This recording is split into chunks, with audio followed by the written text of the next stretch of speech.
The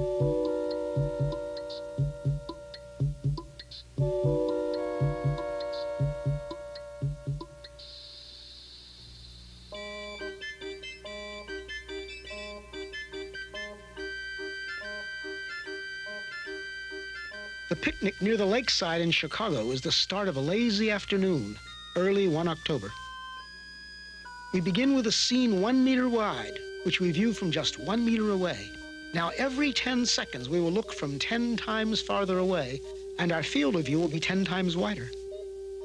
This square is 10 meters wide, and in 10 seconds, the next square will be 10 times as wide. Our picture will center on the picnickers, even after they've been lost to sight. 100 meters wide. The distance a man can run in 10 seconds. Cars crowd the highway. Power boats lie at their docks. The colorful bleachers are Soldiers Field. This square is 1 kilometer wide, 1,000 meters. The distance a racing car can travel in 10 seconds. We see the great city on the lake shore. 10 to the 4th meters, 10 kilometers. The distance a supersonic airplane can travel in 10 seconds. We see first the rounded end of Lake Michigan, then the whole Great Lake. 10 to the 5th meters. The distance an orbiting satellite covers in 10 seconds. Long parades of clouds, the day's weather in the Middle West. 10 to the 6th, a 1 with 6 zeros, 1 million meters. Soon the Earth will show as a solid sphere. We are able to see the whole Earth now, just over a minute along the journey. The Earth diminishes into the distance, but those background stars are so much farther away that they do not yet appear to move. A line extends at the true speed of light. In 1 second, it half crosses the tilted orbit of the moon.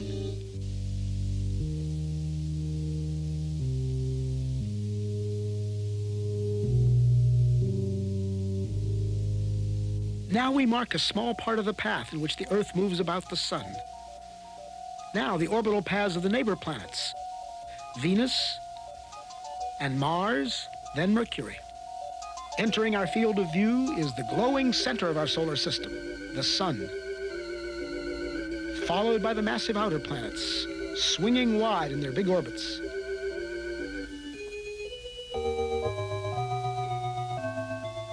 That odd orbit belongs to Pluto.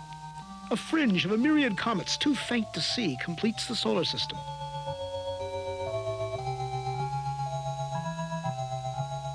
Ten to the 14th. As the solar system shrinks to one bright point in the distance, our sun is plainly now only one among the stars.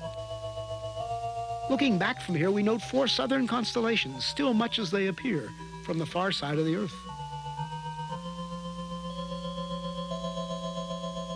This square is 10 to the 16th meters, 1 light year, not yet out to the next star.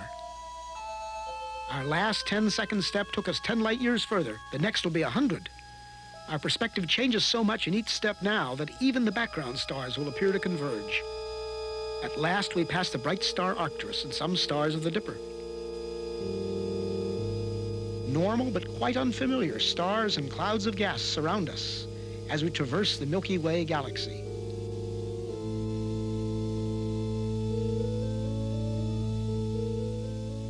Giant steps carry us into the outskirts of the galaxy. And as we pull away, we begin to see the great flat spiral facing us. The time and path we chose to leave Chicago has brought us out of the galaxy along a course nearly perpendicular to its disk.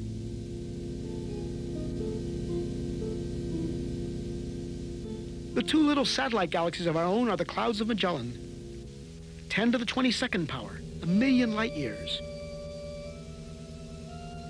Groups of galaxies bring a new level of structure to the scene. Glowing points are no longer single stars, but whole galaxies of stars seen as one. We pass the big Virgo cluster of galaxies among many others, 100 million light years out. As we approach the limit of our vision, we pause to start back home. This lonely scene, the galaxies like dust, is what most of space looks like. This emptiness is normal. The richness of our own neighborhood is the exception. The trip back to the picnic on the lakefront will be a sped-up version, reducing the distance to the Earth's surface by 1 power of 10 every 2 seconds. In each 2 seconds, we'll appear to cover 90% of the remaining distance back to Earth. Notice the alternation between great activity and relative inactivity, a rhythm that will continue all the way into our next goal, a proton in the nucleus of a carbon atom beneath the skin on the hand of the sleeping man at the picnic.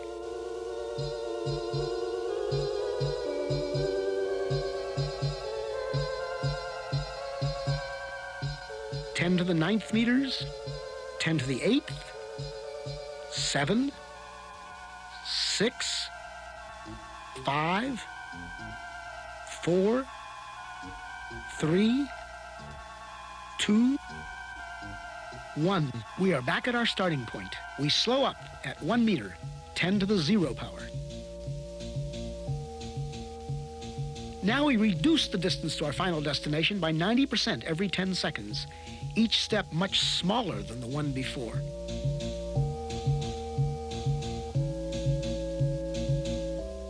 At 10 to the minus 2, 1/100th of a meter, 1 centimeter, we approach the surface of the hand.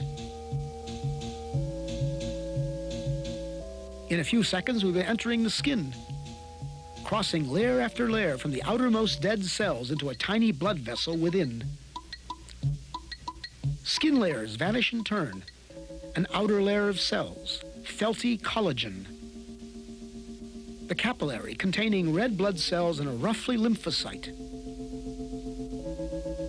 We enter the white cell. Among its vital organelles, the porous wall of the cell nucleus appears.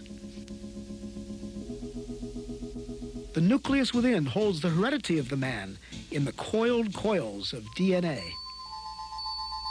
As we close in, we come to the double helix itself, a molecule like a long twisted ladder whose rungs of paired bases spell out twice, in an alphabet of 4 letters, the words of the powerful genetic message.